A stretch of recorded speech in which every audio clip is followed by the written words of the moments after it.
अरे केंद्र सरकार का दिया हुआ अनाज आप यदि गरीबों के थाली तक पहुंचा नहीं सकते, अनाज ही नहीं मिलेगा, जब खाने को नहीं मिलेगा तो वैसा भूखा मरने से अच्छा है रोड पे चल के मरेंगे। मजदूरों को 2 टाइम की रोटी के लिए रास्ते पे आना पड़ा। ये वो मजदूर है जिन्होंने सूरत को सूरत बनाया और बड़ौदा को बड़ौदा बनाया। जो कांग्रेस अपने विधायकों को इकट्ठा नहीं रख सकती, क्या वो कांग्रेस भड़काएगी मजदूरों को? नमस्कार, स्वागत है आपका हिंद वॉइस में। मैं हूं अशोक वानखड़े, फिर लेकर आया हूं कुछ खबर आपके लिए।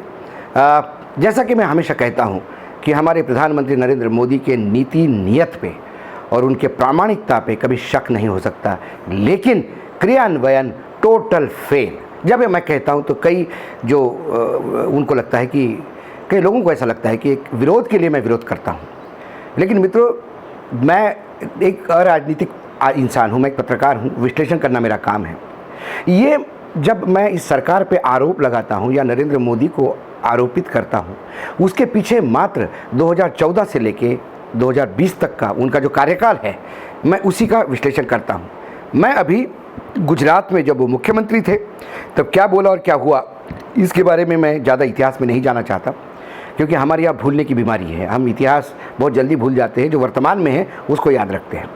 मैं वर्तमान की बात करूं तो हाल ही में प्रधानमंत्री जी ने फिर त्योहारों का समय देखते हुए, हालांकि उसमें मैं चुनाव का एंगल भी बता रहा था, लेकिन वो त्योहारों का समय देखते हुए जो फ्री का अनाज है, 5 किलो गेहूं या चावल और 1 किलो चना पूरे परिवार को, 5 किलो एक व्यक्ति को, इस हिसाब से नवंबर तक ये बढ़ाने का उन्होंने किया कि ये योजना हम बढ़ा रहे हैं।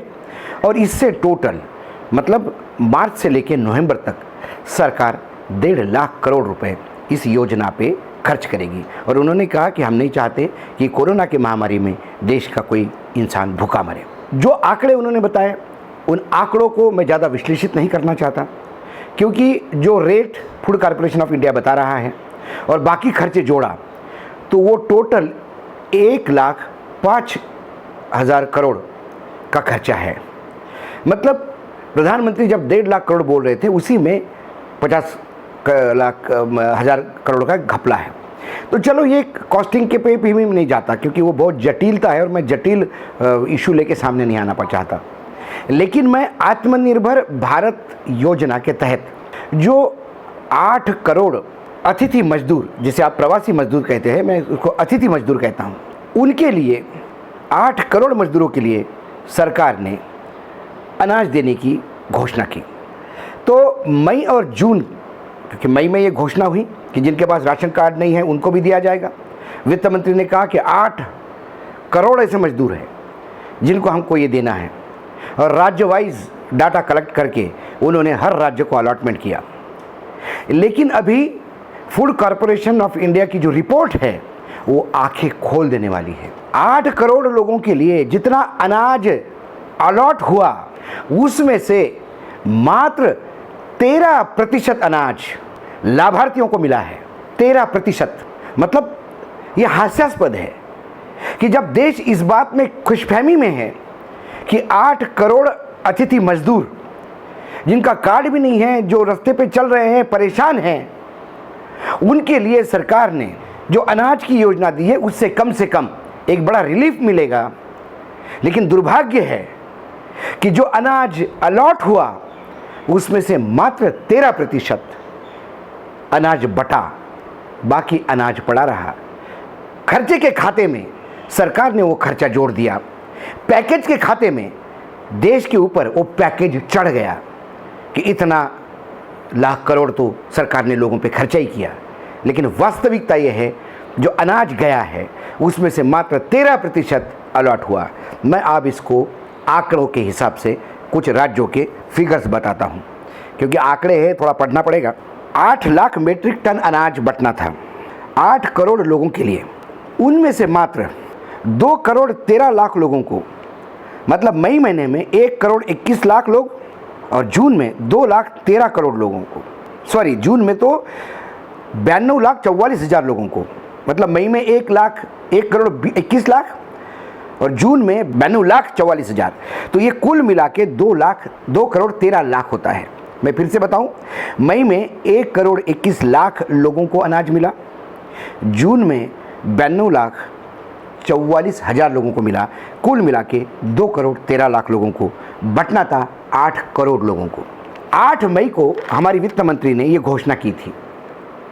8 मई से जून तक का जो डाटा है वो ये फिगर बताता है। 36 राज्य थे टोटल, जिसमें यूनियन टेरिटरीज भी हैं। उन्होंने कुल जो अलॉटमेंट था टोटल, उसमें से 8 लाख मीट्रिक टन उठाना था, उसके जगह 6,38,000 मीट्रिक टन उठाया, जो 80% है अलॉटमेंट के। और जो उठाया है 6,38,000 मीट्रिक टन, उसमें से मात्र 1,07,000 मीट्रिक टन वितरित किया, जो 13% बताता है। ये आंकड़े मैं 13% को जस्टिफाई करने के लिए बता रहा हूँ। कई राज्य ऐसे हैं उन्होंने पूरा की पूरा कोटा उठाया लेकिन बांटा ही नहीं। 26 राज्य ऐसे हैं कि जिन्होंने 100% कोटा उठाया। कई राज्य ऐसे भी हैं कि जिन्होंने जो अलॉटमेंट है उठाई भी नहीं। लेकिन 26 राज्य ऐसे हैं देश में जिन्होंने 100% अलॉटमेंट का कोटा उठाया। और बांटा कितना है? अब यूपी में देखिए, उत्तर प्रदेश, भारतीय जनता पार्टी की सरकार, राम राज्य की स्थापना, 1,42,033 मीट्रिक टन यूपी को अलॉट हुआ। उसमें से उत्तर प्रदेश सरकार ने 1,40,637 मीट्रिक टन उठाया और उसमें से 3,324 मीट्रिक टन बांटा, जो मात्र 2% होता है। अलॉटमेंट के करीब करीब आपने उठाया और जितना उठाया उसमें से 2% बांटा। 98% अनाज कहाँ है?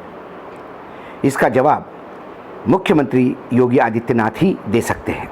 ये जो 2% बांटा है, इसमें 4,39,000 मई में और 2,25,000 जून में लोगों को ये फ्री का अनाज दिया गया। उत्तर प्रदेश में अलॉटमेंट करीब करीब पूरा उठाया, 2% बांटा। बिहार, जहां सरकार अभी चुनाव में जाएगी, प्रधानमंत्री ने जी कहा कि छठ पूजा भी आ रही है और छठ पूजा के लिए भी हमें अनाज देना है। उस बिहार की स्थिति बताता हूं मैं आपको। टोटल अलॉटमेंट और जितना उठाया बराबर है, मतलब 100%। उत्तर प्रदेश में तो कम से कम 2,000 मीट्रिक टन कम उठाया, इन्होंने तो 100% उठाया। उनको अलॉट था 86,450 मीट्रिक टन। उसमें से बांटा कितना? 1,842 मीट्रिक टन, मात्र 2%। 3,68,000 लोगों को मई में और 3,68,000 लोगों को जून में, करीब करीब 7 लाख लोगों को यह अनाज दिया गया और 2%। अब 98% कहाँ है? ये हमारे सुशासन बाबू जो है, जो सुशासन के लिए जाने जाते हैं, नीतीश कुमार, वो बताएंगे। 11 राज्य ऐसे हैं यूनियन टेरिटरी को लेके जहाँ 1% भी अनाज नहीं बटा। उनमें आंध्र प्रदेश है, गोवा है, गुजरात है, जहाँ 30 साल से बीजेपी का शासन है, झारखंड है, महाराष्ट्र है, लद्दाख का यूनियन टेरिटरी है, मेघालय है, उड़ीसा है, सिक्किम है, तमिलनाडु है, तेलंगाना है, त्रिपुरा है। ये राज्य वो है जहाँ 1% भी अनाज नहीं बटा। उड़ीसा में तो बहुत बढ़िया केस है। ये वही उड़ीसा है जहाँ के कालाहांडी में सबसे पहले भूख से मरने वाले आदमी की पूरे विश्व को पहचान हुई थी और कालाहांडी ऐसा एक नाम हो गया जहाँ भूख से मरने वाले लोगों की तादाद ज़्यादा है। उड़ीसा पिछड़ा राज्य है, उड़ीसा भूख से मरने वालों का राज्य है। उस राज्य में टोटल 32,360 मीट्रिक टन अलॉट हुआ था। उन्होंने जो उठाया उसका परसेंटेज भी नहीं निकाला जा सकता। वो उठाया मात्र 338 मीट्रिक टन। अब ये 338 मीट्रिक टन जो उठाया है, ये जो उठा के लाने वाले ट्रक वालों के लिए था कि वो बोरे उतार के वेयर हाउस में रखने वाले मजदूरों के लिए था कि वेयर हाउस के लोगों के लिए था? क्योंकि जहाँ 32,360 में से आप 338 ही उठाते हो तो आपकी स्थिति क्या है ये आप समझ सकते हो। मध्य प्रदेश, वर्तमान में भारतीय जनता पार्टी की सरकार, 1 साल के लिए कांग्रेस की सरकार, लेकिन मई जून में तो बीजेपी की सरकार थी।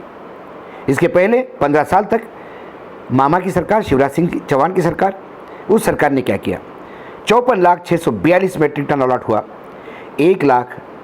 54,642 अलॉट हुआ, 1,963 मीट्रिक टन उठाया, मात्र 4%। छत्तीसगढ़ ये बीजेपी शासित राज्य था, लेकिन कांग्रेस एकमात्र राज्य है जहां क्लेम करती है कि बिल्कुल राम राज्य स्थापन कर दिया। बघेल साहब की सरकार है। छत्तीसगढ़ आदिवासी एरिया, छत्तीसगढ़ नक्सलियों की मार खाने वाला एरिया, छत्तीसगढ़ जहाँ काम नहीं इसलिए मजदूर बाहर जाते वो एरिया, छत्तीसगढ़ गरीबी से पटा हुआ एरिया, क्योंकि छत्तीसगढ़ में गरीब और पैसे वाले इनके बीच में इतनी बड़ी खाई है कि आप सोच भी नहीं सकते। शायद ये पहला राज्य है देश का जहाँ पैसे वाले इतने पैसे वाले हैं कि आप गिन नहीं सकते, और गरीब आप इतने गरीब देखोगे कि जिनके बारे में आप सोच नहीं सकते।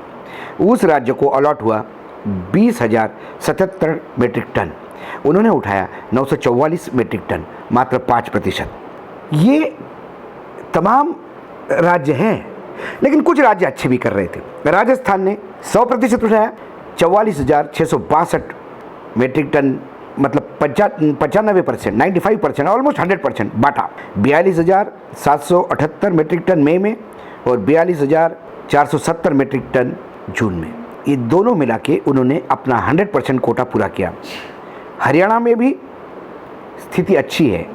बाकी राज्यों से 6,463 मीट्रिक टन बांटा, अलॉट हुआ था 12,649, मतलब आधा बांटा, कम से कम 50% बांटना भी ये हम खुशनसीबी समझते हैं।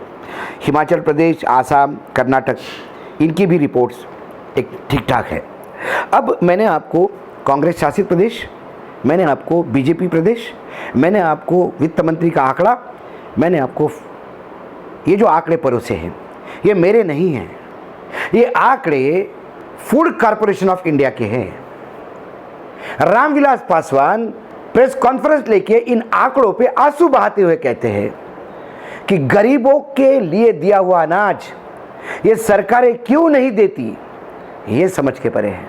तो क्या उत्तर प्रदेश में 1.5 करोड़ लोगों को नौकरियां देने की बात हो रही है? क्या वाकई दिए जाएंगे? बिहार में मैपिंग करने की बात होती है, स्किल मैपिंग हो रहा है, जो मजदूर बाहर आए उनकी क्या क्या क्वालिटीज़ हैं उसका एक लिस्ट बनाई जा रही है। लेदर, फर्नीचर, इनमें नई उद्योग लगेंगे। क्या ये आप बातें तय होगी? अरे केंद्र सरकार का दिया हुआ अनाज आप यदि गरीबों के थाली तक पहुंचा नहीं सकते तो इससे बड़ा एडमिनिस्ट्रेटिव फेलियर इस देश में दूसरा हो नहीं सकता। सरकार आपको वो अनाज दे रही है जिसका पैसा आपको नहीं देना है। सरकार आपको वो अनाज दे रही है जिसका ट्रांसपोर्टेशन आपको नहीं देना है। सरकार आपको वो अनाज दे रही है जिसका राज्य सरकार को रखरखाव का भी पैसा नहीं देना है। राज्य सरकार को आया हुआ अनाज सिर्फ बांटना है। अपने राज्य में भूखे लोग तरस रहे हैं, लोग रास्ते पे आ गए हैं और अनाज नहीं है। आज सबसे बड़ा सवाल उन राज्यों में है। मैं खासकर गुजरात और महाराष्ट्र को इंगित करता हूं। गुजरात और महाराष्ट्र से जब लोग आंदोलित होते थे, महाराष्ट्र में लोग आंदोलित होते थे, महाराष्ट्र से सबसे ज़्यादा लोग रोड से निकल आए, तब बार बार महाराष्ट्र की सरकार कह रही थी, जो छत्रपति शिवाजी के नाम से चलती है, शर्म आनी चाहिए छत्रपति का नाम लेने के पहले उनको, कि हम जितना अनाज आ रहा है सबको बांट रहे हैं, सबके घर में अनाज दे रहे हैं। महाराष्ट्र गवर्नमेंट का अलॉटमेंट देखा जाए तो शर्म आती है। इसका मतलब जो गरीब मजदूर थे, जो अतिथि श्रमिक थे, वो गलत नहीं थे। जब अनाज ही नहीं मिलेगा, जब खाने को नहीं मिलेगा, तो वैसा भूखा मरने से अच्छा है रोड पे चल के मरेंगे। कम से कम ये तो सुख होगा कि हम रास्ते पे थे घर के और गलती से जीवित पहुंच गए तो घर वाले 2 टाइम की रोटी तो देंगे। क्या गलत था श्रमिक? श्रमिकों के ऊपर आरोप लगता है कि वो राजनीति से प्रेरित थे। गुजरात में बीजेपी का सरकार है। जब सूरत और बड़ौदा में लोग आंदोलित थे तो एक शर्मनाक वक्तव्य आता है सूरत के एमएलए से। टेलीविजन पे जब बहस करता है तो मुझे कह रहा था कि हम जानते हैं कि आप विरोध में ही बात करोगे। ये सूरत में लोग रास्ते पे है, वो कांग्रेस भड़का रही है। उनको किसी चीज़ की कमी नहीं, अनाज भी दे रहे हैं। आपका डेटा बताता है आप कितना अनाज ले रहे हो और कितना बांट रहे हो। और ये हमारे आंकड़े नहीं हैं, ये गवर्नमेंट ऑफ इंडिया के आंकड़े हैं। शर्म आनी चाहिए आपको। मजदूरों को 2 टाइम की रोटी के लिए रास्ते पे आना पड़ा। ये वो मजदूर है जिन्होंने सूरत को सूरत बनाया और बड़ौदा को बड़ौदा बनाया। ये मजदूर है कि आज आपको परेशान होके घुटने के बल टेक के गाड़ियां भेज के मजदूरों को वापस बुलाना पड़ रहा है। ये वो मजदूर है साहब जो वापस गांव चला गया तो आपके प्रगति का पहिया रुक गया। आज जिस मजदूरों के हाथ जोड़ के आप वापस बुला रहे हो, जिस मजदूरों को तनख्वाह डबल करने का वादा करके आप बुला रहे हो, जिन मजदूरों को गाड़ियां भेज के बुला रहे हो, जिन मजदूरों के टिकट के पैसे आप देने को तैयार हो, वो मजदूर जब आपके यहाँ था तो आपने उसको भूखा मरने दिया। केंद्र सरकार के दिए हुए अनाज के बावजूद आप अनाज तक उनके घर तक पहुंचा नहीं पाए और आप कहते हो कि हम सुशासन चला रहे हैं, हम राम राज्य चला रहे हैं। मैं मानता हूँ महाराष्ट्र गवर्नमेंट में एक मैं रास्ता देता हूँ कि 3 पहिए की सरकार है, मुख्यमंत्री नए हैं, हो सकता है उनका एक्सपीरियंस नहीं है, अधिकारियों को हाईजैक कर रखा है अलग अलग पॉलिटिकल पार्टी ने। मैं समझ सकता हूँ बम्बई की जटिलता, मैं समझ सकता हूँ कि अनाज बांटने में तकलीफ होती है, लोग ढूंढने में तकलीफ होती है। गुजरात में क्या जटिलता थी? गुजरात में तो 30 साल से बीजेपी की सरकार है। कौन से अधिकारी राजनीति करेंगे वहाँ पे? सब अधिकारी जानते हैं कि आने वाले समय में भी वहाँ बीजेपी आएगी तो कौन अधिकारी कांग्रेस में जाके बात करेगा? मरणासन्न स्थिति में कांग्रेस पड़ी है वहाँ पे, जो अपने लोगों को संभाल नहीं पाती। जो कांग्रेस अपने विधायकों को इकट्ठा नहीं रख सकती, क्या वो कांग्रेस भड़काएगी मजदूरों को? शर्म आनी चाहिए आपके नाकामी पे। आप जब आपको नाकामी आती है आप विपक्ष पे बात करते हो। इसलिए मैं कहता हूं, मैंने आज उदाहरण दिया, जनधन योजना हो, ऐसे ही केसेस मिलेंगे आपको जब आंकड़ों के साथ जाते हैं तो। और मुझे विश्वास है अब ये आंकड़े ज़्यादा दिन नहीं रहेंगे वेबसाइट पे, क्योंकि जैसे ही ये मार्केट में बात पता पड़ेगी, जब नाकामी का ठीकरा फोड़ना लगेगा एक दूसरे के सर पे, आपको वेबसाइट से आंकड़े निकलते हुए नजर आएंगे। जब हमारे देश में बेरोजगारी का आंकड़ा देती है डिपार्टमेंट, सरकारी डिपार्टमेंट देता है, तो वो डिपार्टमेंट बंद किया जाता है क्योंकि वो आंकड़ा सरकार को सूट नहीं होता। आंकड़े को दबा के आप कुछ नहीं करोगे। आंकड़े को दबाने से देश का भला नहीं होगा। ये बिल्कुल स्थिति बिल्ली की जैसी है। बिल्ली आंख बंद करके चोरी से दूध पीती है, ये सोच के कि कोई उसको देख नहीं रहा है, क्योंकि वो आंख बंद करके किसी को नहीं देखती तो उसको लगता है कोई मुझे देख भी नहीं रहा होगा। लेकिन जब पीछे लट पड़ता है तब बिल्ली को समझ में आता है कि मैं मूर्खतापूर्ण काम कर रही थी। सरकार यदि आंकड़ों को दबाती रहेगी तो सरकार की स्थिति उस बिल्ली जैसी होगी। सरकार को लगता है कि आंकड़े मैं नहीं देख रहा हूं तो सब कुछ ठीक है, सब कुछ ठीक नहीं है। आज हर जगह आपने जो 20 लाख करोड़ का पैकेज दिया है, प्रधानमंत्री जी उस पैकेज की भी स्थिति करीब करीब यही है। 3 लाख करोड़ का आपने लोन बताया, मात्र 30,000 करोड़ तक नहीं बताया अभी तक। अब तो वर्ल्ड बैंक से भी पैसा आ गया है। प्रश्न पैसा आने का नहीं है, प्रश्न पैसा आपको अलॉट करने का नहीं है, प्रश्न है वो पैसा पहुंचने का। कुछ ना कुछ तो गड़बड़ है। मैं बार बार कहता हूं, अच्छी नीति, नियत और ईमानदारी होने से काम नहीं होता, क्रियान्वयन पे जोर देना होगा।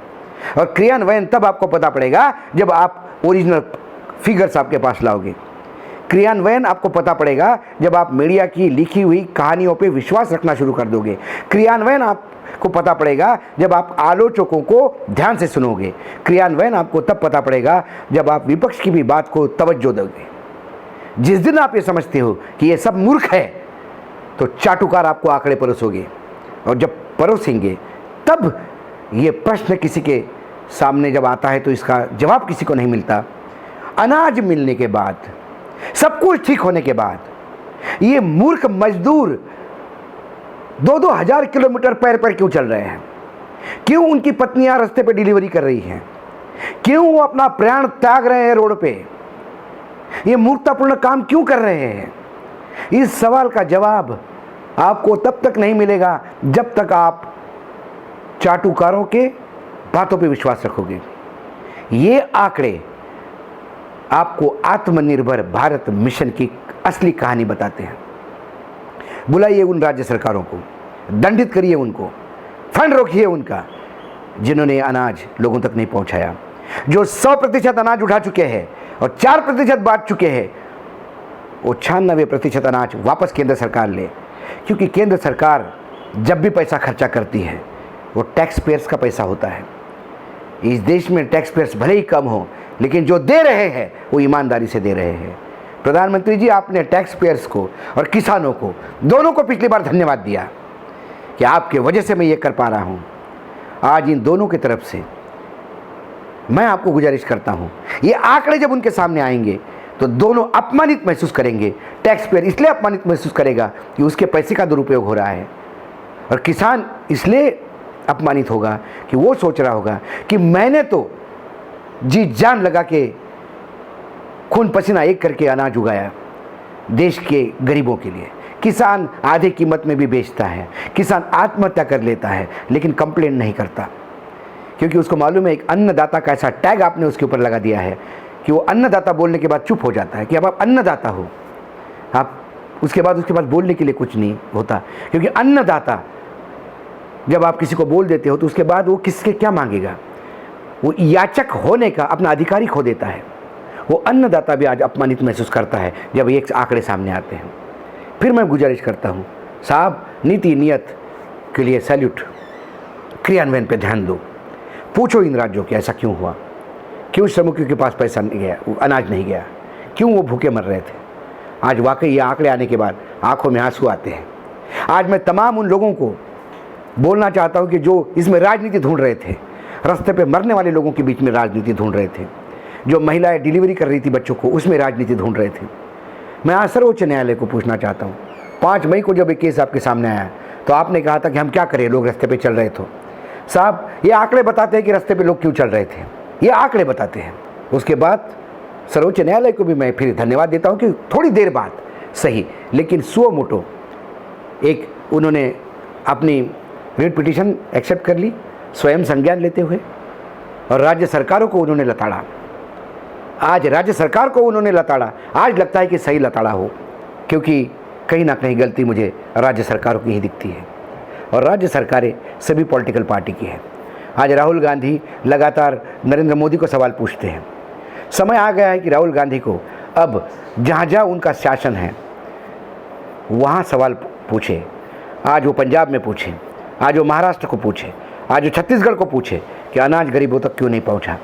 कभी कभी अपने घर पे भी झांक के देखना चाहिए राहुल जी, वो आप करिएगा। मात्र केंद्र सरकार को घेरने से काम नहीं होगा। वैसा ही जब कांग्रेस घेरती है गुजरात में, तो आप थोड़ा सा ध्यान रखिएगा कि मोदी जी आप अब गुजरात में नहीं हैं, आप अब केंद्र में आए हैं, गुजरात किसी और लोगों के हाथ में है। क्या वो गुजरात वैसा ही चला रहे हैं जैसा आप चाहते हो? इसका भी एक आत्मावलोकन करने की ज़रूरत है। आज इतना ही, फिर आऊँगा किसी नए विषय के साथ। तब तक आप देखते रहिएगा। धन्यवाद।